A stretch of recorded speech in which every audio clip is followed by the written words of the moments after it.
Pakistan national shipping corporation के 2 जहाज आबनाए Hormuz में फंस गए। मिडिल ईस्ट के सारे जो देश हैं भाई, उनके लिए मेरा हैट्स ऑफ है। उन्होंने विश्व को बचा लिया है जाने में, जिसको कि हम आप कहते हैं वर्ल्ड वॉर।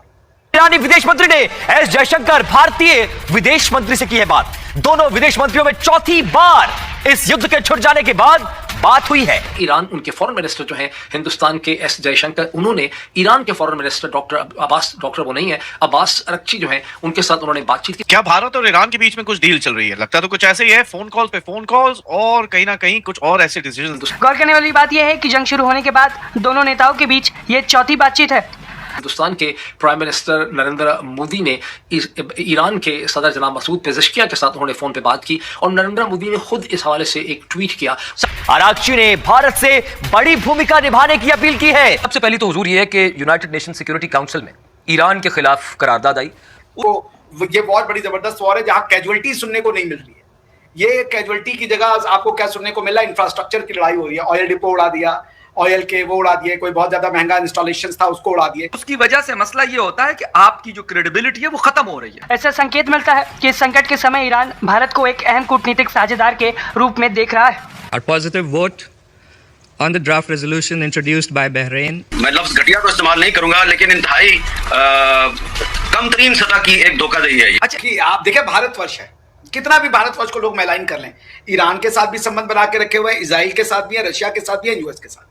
आज ही ईरान के जो मिनिस्टर साहब है उन्होंने भी कहा हाँ भाई हम ईरान ये इंडिया का जो है शिप रिलीज कर रहे हैं वो निकलने दो। ऐसी सूरत हाल में कहा जाता है जी इसके ऊपर क्यों बात की। एक तो ये है कि कहा जाता है कि जी पाकिस्तान की फॉरेन पॉलिसी के हवाले से बात नहीं करनी। लेकिन जो फैसला किया गया वो ये था कि पहले 15 दिनों के बाद पेट्रोल की कीमतों में रद्दोबदल होता था और अब वीकली बेसिस पर होगा, क्योंकि खित्ते की सूरत हाल नाजुक है और तवानाई के हवाले से काफी दबाव आ चुका है। यकीन आप करें कि मजीद नीचे की तरफ हमारा जो जिसे कहते हैं नैरेटिव जा बहुत इन्होंने उठाने की कोशिश की, नहीं उठा सर। मिडिल ईस्ट के सारे जो देश हैं भाई, उनके लिए मेरा हैट्स ऑफ है। उन्होंने विश्व को बचा लिया है जाने में, जिसको कि हम आप कहते हैं वर्ल्ड वॉर। वरना ईरान को अगर खत्म ही करना होता तो ये एक तरफ ईरान और इजराइल और अमेरिका थे, उसके बाद सारे मिडिल ईस्ट थे। अगर जो ईरान कर रहा है वही उसको जवाब दिया जाता मिडिल ईस्ट की कंट्रीज के द्वारा, Iran would have been decimated, खत्म हो जाता ईरान। लेकिन मिडिल ईस्ट के सारी कंट्रियों ने पेशेंस रखा। उन्होंने, जबकि उनके ऊपर अटैक हुआ है, they have not attacked. Technically they have a right to self defence now, but उनमें से किसी भी देश ने नहीं किया। तो मैं क्रेडिट देता हूं जो आपकी लीडरशिप है मिडिल सलमान साहब को, क्योंकि उनके ऊपर भी अटैक हुआ, उन्होंने बहुत जबरदस्त रिस्ट्रेंट दिखाया, पेशेंस दिखाया।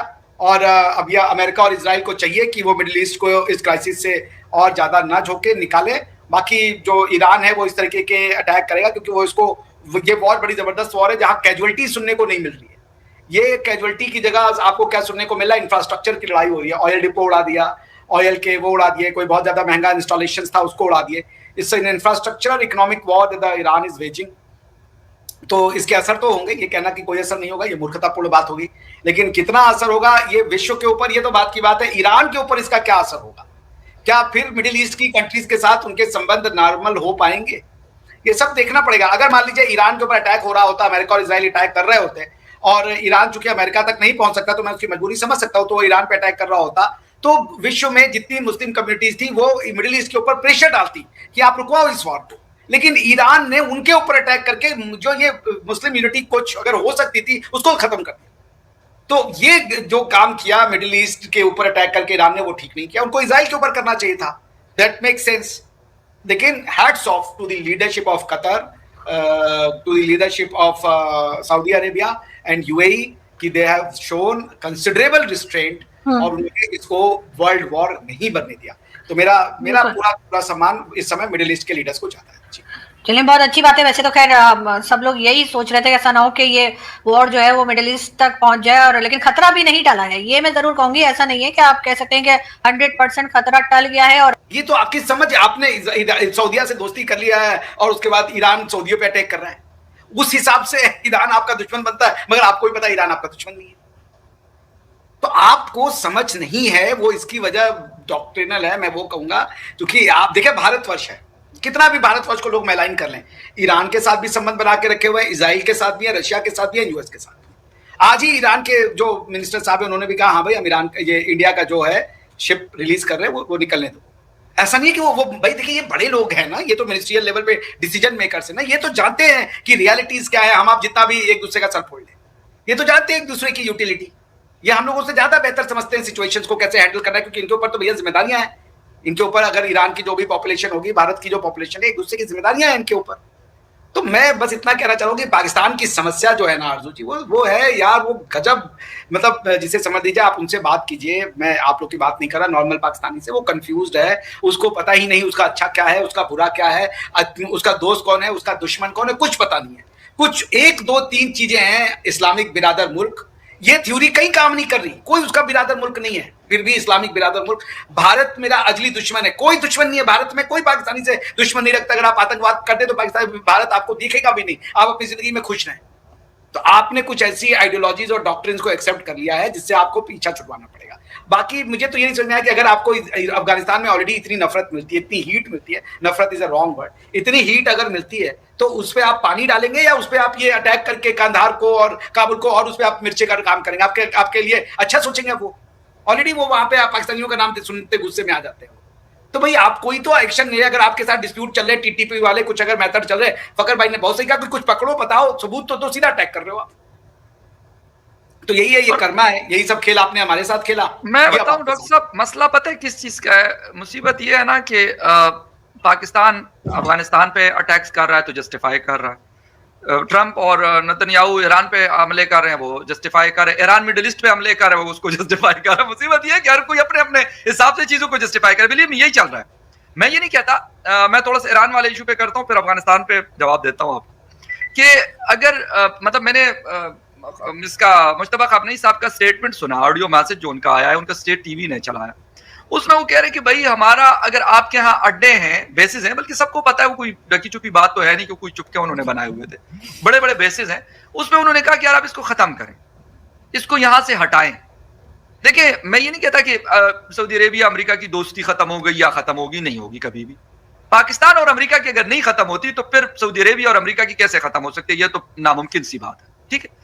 बट इस वक्त जिस चीज की जरूरत है वो वही वाली बात है कि पानी डालने की आग पे। लेकिन मुझे तो लग रहा है कि उसके ऊपर मजीद पूरा मतलब छिड़काव नहीं किया जा रहा फ्यूल का, बल्कि मुझे तो लग रहा है कि उसके ऊपर सही, जैसे कहते हैं ना कि बारिश हो रही है फ्यूल की, कि वो मजीद जो शोले हैं वो ऊपर की तरफ बढ़ के और भड़क रहे हैं। इस वक्त जिस चीज की जरूरत है, मैं आप यकीन करें, शायद लोगों को लगता है कि पता नहीं मैं क्यों ये नाम लेता हूं, मैं वाकई नाम ले रहा हूं कि यार व्लादिमीर पुतिन, शी जिनपिंग साहब, नरेंद्र मोदी साहब, मोहम्मद बिन सलमान साहब, यार आप जागो भाई, आप जागो।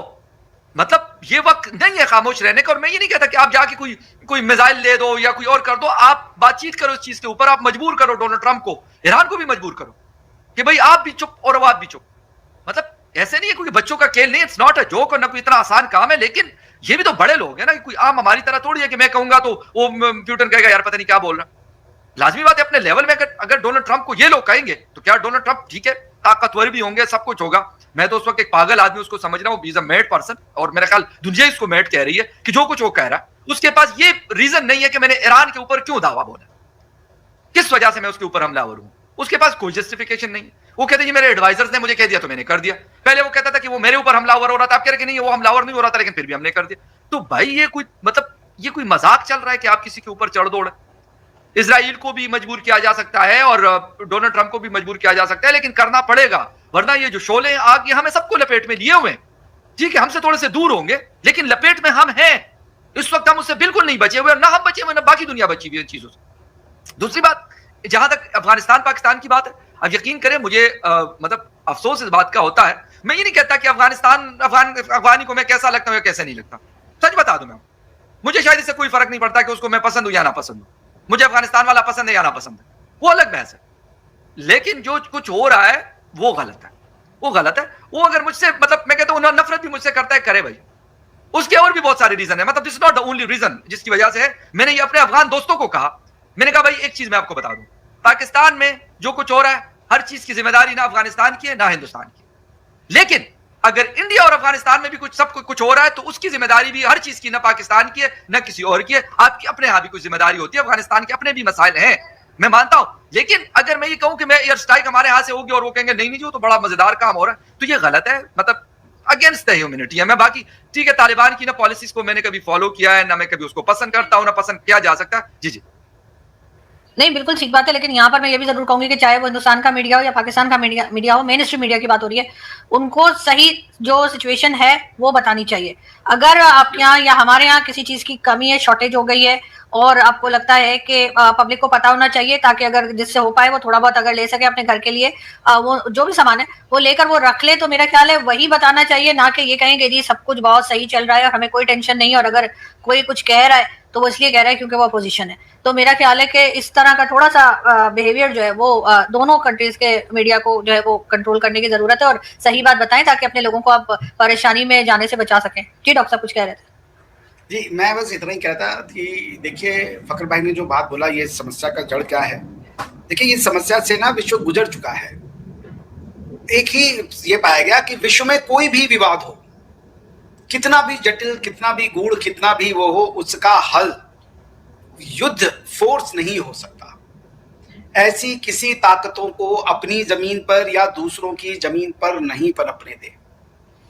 तो एक बात हो सकती है, अगर मान लीजिए ये काम ईरान नहीं कर रहा होता, हिजबुल्लाह और उसका, तो जो इजराइल और अमेरिका ने क्या, विश्व एक तरफ उनके साथ खड़े में हो जाता। मगर ये आतंकवाद का जो जिन है, तो जैसा मैं जानता हूं कि ईरान के लोग बहुत अच्छे हैं, मैं जानता हूं एक अच्छी सिविलाइजेशन है, बहुत प्यारे और मीठे लोग हैं, वो मैं जानता हूं उनको, वो कोई आतंकवादी दुष्ट और इस टाइप के लोग नहीं है, ना वो ये डिजर्व करते जो उनके साथ उनके देश में हो रहा है या उनके देश के साथ हो रहा है।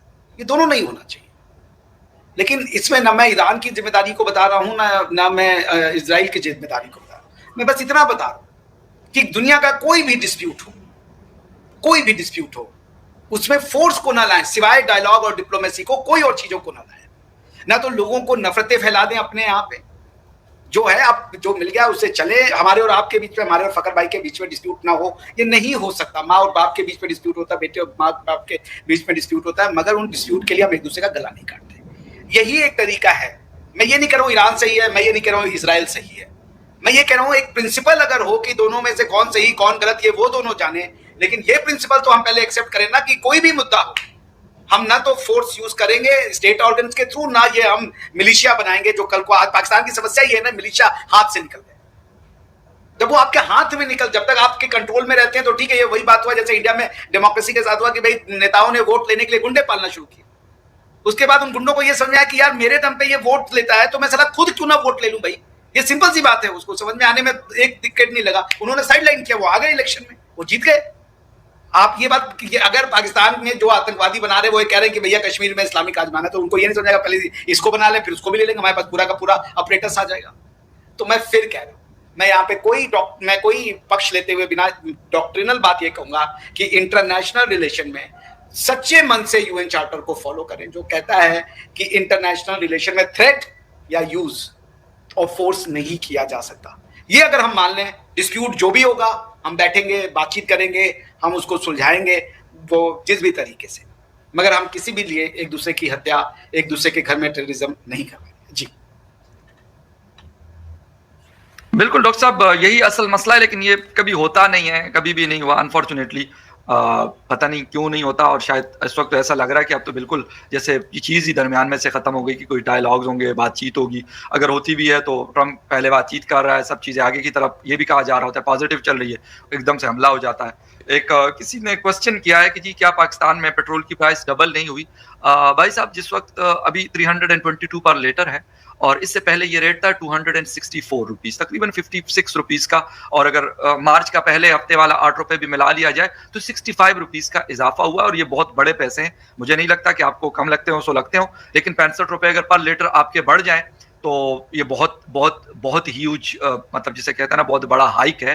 तो ये डबल तो नहीं है, लेकिन जो हालात लग रहे हैं हमारी हुकूमत, क्योंकि IMF के सामने इंडिया का 22 रुपए का हाइक है भाई, बहुत बड़ा है ये 22 रुपए। हमारा 65 रुपए का है। इस मार्च के महीने में, यानी गुज़िश्ता लास्ट 15 डेज में 65 रुपीज़ हाइक आया है हमारे। तो अगर हम इसका कंपैरिजन ले लें कि ये 22 इंडियन रुपीस बन गए ना, 66 रुपए आपके। नहीं, लेकिन सर आपका पेट्रोल का रेट इस वक्त भी हमसे कम है। आपका 0.95 सेंट पर लीटर आप के यहाँ बिक रहा है डॉलर में, अगर हम कन्वर्ट करें। पाकिस्तान के यहाँ $1.5 का 1 लीटर बिक रहा है, यानी $1 ऊपर का। ये हाइक बहुत सिग्निफिकेंट है। अगर इंडिया में भी इसका इक्विवेलेंट कर लें कि 22 रुपए लीटर एक दिन में अगर तेल नो डाउट के अमाउंट है, पाकिस्तान के 66 रुपए बनते हैं, वो 22 रुपए मैं ये नहीं कह रहा हूं, मैं ये बता रहा हूं कि हमारे यहां अगर डॉलर्स में उसकी हिसाब किताब रखा जाए ना कि इस वक्त पर लीटर डॉलर में क्या प्राइस चल रही है इस रीजन में, तो सबसे महंगा बल्कि पूरी दुनिया में $1.15 पर litre Pakistan is the only country in the मतलब जिसे सरफेस ऑफ दिस वर्ल्ड कि जहां पर ये रेट चल रहा है। बाकी सब जो है वो मतलब 90 सेंट, 95 सेंट, 96 सेंट, अब का नहीं पता कि शायद आपका डॉलर के बराबर हुआ हो, $1 के आसपास, लेकिन हमारा $1 से ऊपर है। जी आप कुछ कह रहे हैं? देखिए ये दोनों 50 रुपए में बढ़ा। देखिए पिछली बार मैंने जो गैस बुक कराया था ना, वो ये दिख रहा है आपको? जी जी पिछली बार मैंने कराया था 867 पे, ठीक है। ये मैंने करवाया आपका 7 जनवरी को, तो इस बार मैंने 10 मार्च को करवाया, तो वो जो 867 रुपए थे वो 927 रुपए हो गए, यानी 50 रुपए बढ़ा दिया सीधा। ये आप दोनों जो है ना, मुझे सब बहुत गरीब लग रहे हैं। दोनों अपने अपने अकाउंट नंबर भेजें, मैं $1 मिलियन अभी आप लोगों को शो के फौरन बाद ट्रांसफर करती हूँ। ये रोना बंद कीजिए आप लोग। देखिए आप वो सोर्स बताइए जहां से ये साला 1-1 मिलियन 2-2 मिलियन आ रहा है। वहीं से बिल्कुल ऐसा ही है। हम आपको ईद गिफ्ट में $1 मिलियन देते हैं और $1 मिलियन फखर को भी देते हैं, तो ये दोनों जो है ना अपनी गुर्बत के रोना बंद कर दें। ये फ्यूल इतना हो गया और फ्यूल इतना हो गया, तो ये आप लोग जो है ना प्लीज ऐसा ना किया करें, क्योंकि इससे थोड़ी अभी आप देखिए मेरा $1 बिलियन जो है वो दुबई में जो है वो डूब गया है, क्योंकि ईरान ने इतना ठोका है कि वो जल गया है। तो दोस्तों जैसा कि आपने क्लिप में देखा कि भारत के जो विदेश मंत्री है ना एस जयशंकर जी और ईरान के फॉरेन मिनिस्टर बागची के साथ में चौथी बार, जब से जंग शुरू हुई है ना ईरान में, तब से अब तक चौथी बार भारत के प्रधानमंत्री और ईरान के विदेश मंत्री के बीच में बातचीत हुई है। और उस बातचीत में ये कहा गया है कि दोनों के दोनों मतलब एक दूसरे को सहयोग करें, ठीक है भाई साहब। लेकिन भाई साहब ईरान की तरफ से एक ऐसा बयान आया है कि भाई जो मतलब कि भारत की जो शिप्स है ना, जो मतलब कि वो स्ट्रेट ऑफ हॉर्मज से निकल रही थी और जो कि रूट बंद कर रखा है, ठीक है। ऑयल रूट जो है पूरी दुनिया का जो वो ही है स्ट्रेट ऑफ हॉर्मज, वो बंद कर रखा है ईरान ने, ठीक है भाई साहब। तो वहाँ से वो भारत की शिप्स मतलब कि कल हमें खबर मिली कि भारत की शिप वहाँ से निकल गई है, ईरान को चकमा देकर निकल गई है। तो अब ईरान क्या चाह रहा है? ईरान का सोच रहा है कि हम भारत की शिप, ईरान क्या दिमाग लगा रहा है ये बता रहा हूँ आपको। ईरान सोच रहा है कि भाई हम भारत की शिप निकलने दें, हम अब भारत की ये मदद कर दें और भारत बदले में हमारी मदद करने आएगा। भाई मतलब कि कौन सा नशा भोग रहे हो, भारत कोई मदद नहीं करने वाला तुम्हारी। हमने कहा था अमेरिका से पंगे लो, हमने कहा था इजराइल से पंगे लो। भाई साहब कैसी बात कर रहे हो यार तुम। मतलब कि ईरान का फॉरेन मिनिस्टर बोल रहा है कि भाई भारत हमारी मदद करने आए तभी हम भारत की मदद करेंगे। भाई साहब मत करो ना। जैसे हमने कल तुम्हें चकमा देके अपनी शिप निकाल ली, वैसे हम निकालते रहेंगे। भाई साहब हम क्यों करेंगे तुम्हारी मदद? हम नहीं करने वाले मदद। भाई साहब जो खुद अपनी मदद नहीं करते वो दूसरों की मदद की अपेक्षा ना रखें, ठीक है भाई साहब। भारत तो वैसे भी शांति का संदेश देता है भाई। भारत ने नहीं कहा था कि भाई साहब तुम अमेरिका को ऐसे बोलो, अमेरिका के साथ में मतलब पंगे लो, सीधे इजराइल को तुम डायरेक्टली थ्रेट करो कि भाई साहब मतलब गाज़ा पे अगर तुमने अटैक किया तो भाई हम भी तुम पे अटैक कर देंगे, ये कर देंगे, मिसाइल मार देंगे, वो मार देंगे। हमने नहीं कहा था भाई साहब। और ईरान हमसे उम्मीद ना रखे भाई साहब कि हम जंग में कूदेंगे। हम नहीं कूदते भाई साहब। हम क्यों कूदेंगे जंग में अपने भाई? हम भारतीयों को मतलब कि भारतीयों की जान जोखिम में डालेंगे भाई साहब? तुम क्या सोच रहे हो भाई साहब ईरान वालों? मतलब कि तुम्हें अपनी जनता की फिक्र नहीं है तो भाई साहब भारत से क्यों अपेक्षा रख रहे हो कि तो वो तुम्हारी जनता की रक्षा करेंगे? भाई साहब भारत नहीं कूदने वाला भाई साहब। भारत शांति का संदेश जरूर देता है, लेकिन भाई जब तक कोई भारत को छेड़ता नहीं है, भारत उसको छोड़ता नहीं है। भारत तुम्हारी जंग में क्यों कूदे भाई साहब? भारत को क्या फ़ायदा? भारत मतलब इंटरेस्ट बेस पे चलती है ना दुनिया भाई साहब। कुछ आप दें तो कुछ आप लें भाई साहब। यही मतलब कि इंटरनेशनल बिजनेस होता है भाई साहब, ठीक है। जो ट्रेड होता है, इंटरनेशनल ट्रेड होता है, ट्रेड पर तो पूरी दुनिया टिकी हुई है भाई साहब। अगर दूसरे देशों के साथ में ट्रेड नहीं करेंगे तो भाई साहब भारत के अंदर फॉरेन रिजर्व कैसे बढ़ेगा भाई साहब, ठीक है भाई साहब। भारत की मतलब की कैपेसिटी कैसे बढ़ेगी भाई साहब?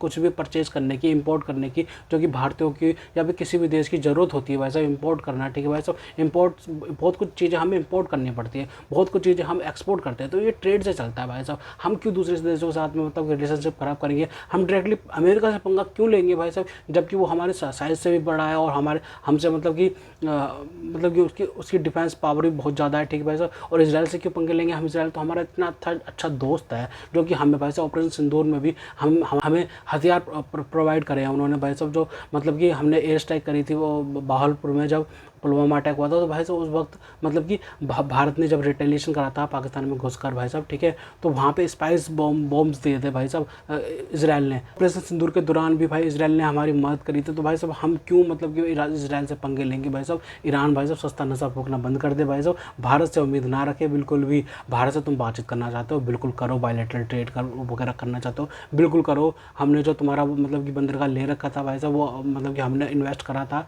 ठीक है भाई साहब, वो भी भाई साहब साहब भारत को दिक्कत हो रही है भाई, उसकी भी दिक्कत हो रही है भारत को भाई साहब। तुम भारत के साथ में मतलब कि कोई डील वगैरह तो आगे बढ़ा नहीं रहे हो, ऊपर से भाई साहब तुम मतलब कि किसी और से पंगे ले रहे हो और उसके बाद सोच रहे हो कि भाई भारत तुम्हारी मदद करने आएगा। भाई भारत मदद नहीं करने आएगा, ठीक है भाई साहब। तुम कितनी भी बातचीत कर लो भाई साहब, मतलब कि क्या सोच रहे हो कि भाई साहब भारत कैसे मदद करने आएगा तुम्हारी, मतलब कि भाई शिप्स है, तुम शिप्स रोकोगे भारत के, भाई रोक लो ना भाई साहब। भारत के तो शिप्स उस रोड से इतने निकलते भी नहीं है, भारत के शिप्स तो भाई कहीं और से आ रहे हैं, ठीक है भाई साहब। हमारा तेल तो कहीं और से आ रहा है, तुम बंद कर दो, कोई दिक्कत नहीं है हमें।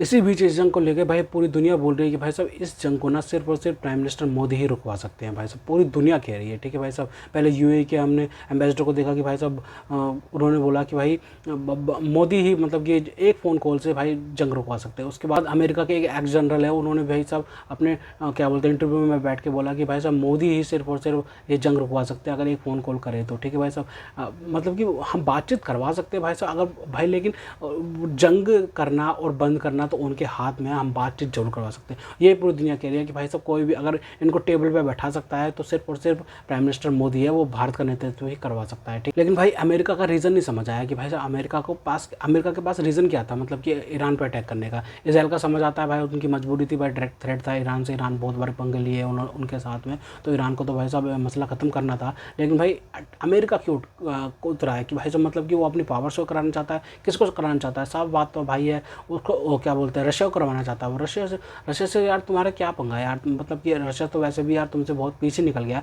क्या बोलते हैं डिफेंस पावर में तो नहीं निकला है पीछे, लेकिन भाई साहब इकोनॉमी वाइज तो बहुत पीछे है रशिया वगैरह, ठीक है भाई साहब। तो यार अमेरिका को अपनी मतलब तरक्की पे ध्यान देना चाहिए भाई, क्योंकि भाई चाइना भी भाई बहुत आगे निकल गया और भारत भी तेज़ी से आगे बढ़ रहा है। क्या बोलते हैं पूरी दुनिया की सबसे तेज़ी से बढ़ने वाली अर्थव्यवस्था भारत की बन गई है, ठीक है भाई साहब। 4 ट्रिलियन की इकोनॉमी बन गई है, तो भारत धीरे धीरे करके 2050 तक तो भाई भारत दूसरे नंबर की इकोनॉमी बन जाएगा, ठीक है भाई। अमेरिका को भाई अपने मतलब कि अपनी इकोनॉमी पे ज़्यादा ध्यान देना चाहिए, मतलब ये मानते हैं कि भाई साहब तुम पूरी तरह से डेवलप हो चुके हो, लेकिन भाई वॉर के अंदर घुस के तुम्हारे कितने बिलियंस ऑफ डॉलर का नुकसान हो रहा है ये भी तो देखना चाहिए। अमेरिकन लोगों को भाई आवाज़ उठानी चाहिए कि भाई साहब ये क्या कर रहा है ट्रंप भाई, मतलब कि हमने इसको वोट दिया और ये मतलब कि वॉर कर रहा है पूरी दुनिया पर, और फिर उसके बाद कोई सवाल पूछा तो कहता है मैं पीस चाहता हूँ, बल्कि ये पूरी दुनिया की मतलब पीस करने के लिए मतलब वो तावला हो रहा है, ठीक है भाई। इसी बीच मतलब कि अफगानिस्तान ने मतलब कि पाकिस्तान पर भाई बमबारी शुरू कर दी है भाई साहब, मतलब कि जब पिछली बारी से अब मतलब कि कुछ रिसेंटली कुछ दिनों से तो जंग चली रही थी, लेकिन भाई मतलब तेज़ी से कर दी तेज बढ़ा दी थी अफगानिस्तान ने पाकिस्तान में, ठीक है भाई साहब बमबारी में। तो भाई अब फिर से खबर आ रही है, कल ही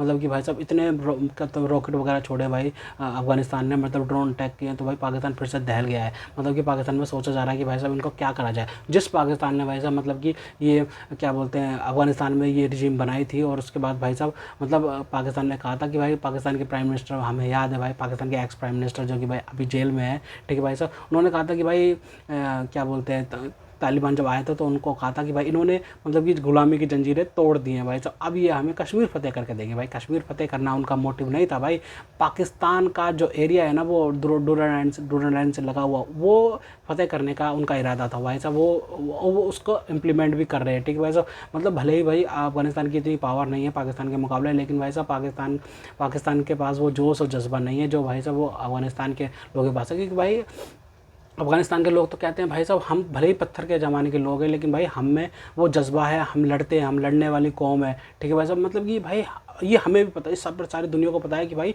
मतलब कि भाई जैसे अमेरिका घुसा भाई साहब, सोवियत यूनियन घुसा, ठीक है अफगानिस्तान में, तो कैसे भाई साहब जूते मार के निकाला गया उनको। तो भाई मतलब कि अफगानिस्तान मतलब कि भाई रुकते नहीं है, मतलब कि इनके कितने भी लड़ाकू मर जाएँ, ठीक है भाई साहब, और कितना भी कुछ नुकसान हो जाए इनका, फिर भी भाई ये रुकने वाले लोग नहीं है भाई। ये बात तो भाई दुनिया जानती है कि भाई साहब ये लड़ाकू कौम है, मतलब कि इनका जो खर्चा पानी है जो भी चलता है ना वो लड़ाई से ही चलता है भाई, मतलब कि ऐसा इन्होंने स्ट्रक्चर बना लिया है पूरी दुनिया में, ठीक है भाई साहब। और भाई पाकिस्तान को तो दिन रात ठुकाई चल रही है भाई साहब, TTP वाले तो भाई दिन रात ठोक रहे हैं, और पाकिस्तान को मतलब कि ये मतलब कि जो बोया था ना पाकिस्तान ने वो भाई वो ही काट रहा है पाकिस्तान भी, ठीक है भाई। मतलब पाकिस्तान मतलब सोचता था कि कश्मीर फतेह करके देंगे, भाई ऐसे रिजीम बना कर रख दिए, ठीक है भाई साहब। इन्होंने ये नहीं सोचा भाई साहब मतलब कि ऐसे आतंकवादी संगठन को हम बनाते हैं और उसके बाद भाई साहब कुछ भी हमें भी अटैक कर सकती है वो चीज़, भाई साहब ये पाकिस्तान ने नहीं सोचा भाई साहब। पाकिस्तान एक तरफ तो कहता है भारत मतलब कि हम पे बेफालतू में अटैक कर जाता है भाई साहब, कभी भी मतलब कि एग्री नहीं करता भाई पाकिस्तान की भाई हमारे यहाँ पे भी भाई ऐसे कुछ संगठन हैं जो भाई साहब भारत को दिक्कत दे रहे हैं। पाकिस्तान उसको कभी नहीं मानता, लेकिन पाकिस्तान इस बात को जरूर मानता है कि भाई टीटीपी पाकिस्तान पे अटैक कर रही है, ठीक है भाई साहब, ये गैर जिम्मेदाराना है, ठीक है भाई साहब, ये तो आतंकवादी संगठन है, ठीक है भाई साहब, लेकिन भारत की तरफ बिल्कुल डिनाई कर देते हैं भाई साहब। ये मतलब कि दोगलापन नहीं है तो क्या है पाकिस्तान का। तो खैर, तो दोस्तों अगर आपको हमारी वीडियो पसंद आई तो कम से कम व्हाट्सएप पर जरूर शेयर कीजिएगा, साथ साथ चैनल को सब्सक्राइब करके हमारा मनोबल जरूर बढ़ाएगा, ताकि हम आपके लिए ऐसे ही मनोरंजन वीडियो बनाते हैं। तो गाइस मिलते हैं आपसे अगले वीडियो में, तब तक के लिए जय हिंद।